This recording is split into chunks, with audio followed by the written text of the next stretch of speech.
एक कौवे को देखकर यमदूत रोज मुस्कुराता था। कौवे को लगा मौत नजदीक आ गई है। उसका मित्र गरुड़ उसे हजारों योजन दूर ले गया, लेकिन वहां खुला यमदूत की मुस्कुराहट का रहस्य। 5 वर्ष पहले रिलीजन डे कहानी महाभारत और भगवत गीता की है। कई लोक कथाओं में भी इस कहानी का जिक्र मिलता है। एक कौवे की गरुड़ से दोस्ती हो गई। दोनों काफी समय साथ गुजारते थे। उनमें मित्रता इतनी गहरी हो गई थी कि आपस में कोई भी बात नहीं छुपाते थे।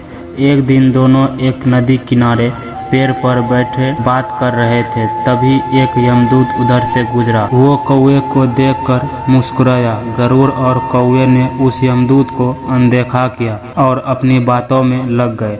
लेकिन अगले दिन फिर वही हुआ।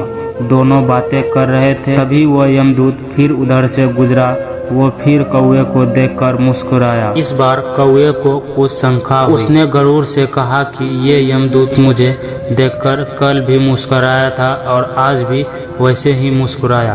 कुछ गड़बड़ है, हो सकता है मेरी मृत्यु आने वाली है।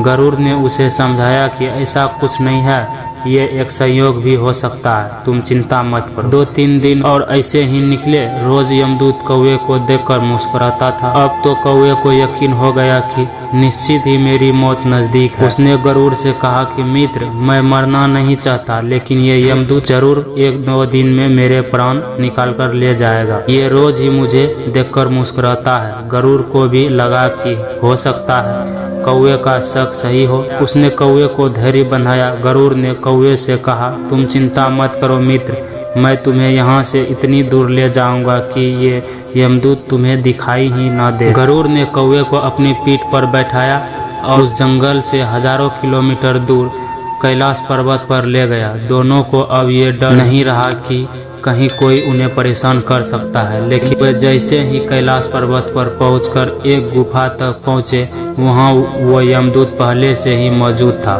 उसने कौवे को देखते ही उस पर पास फेंक कर उसके प्राण निकाल लिए। गरुड़ देखता रह गया। उसने यमदूत से पूछा, तुमने इसे मारा क्यों?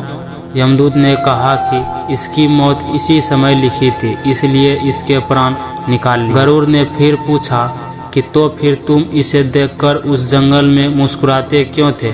इसे मारना ही था तो वहीं मार देते।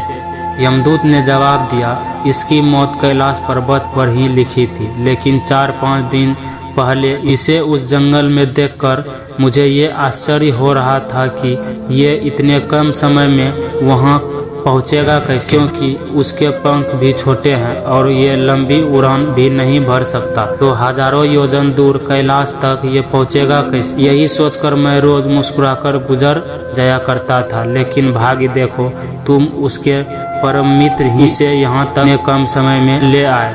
तो दोस्तों, इस कहानी से हमें यही सीख मिलती है कि जीवन और मृत्यु भाग्य की बात है, इसे कहीं भी छिपा या बचा नहीं जा सकता। तब तक जिंदगी है जब तक कोई आपको मार नहीं सकता, लेकिन अगर मृत्यु निकट हो तो कोई कोशिश करके भी आपको नहीं बचा सकती। मैं मिलूंगा आपसे अगले वीडियो में, जो आपके जीवन में सकारात्मक ऊर्जा को भर दे और आपको दिखाए एक सही दिशा।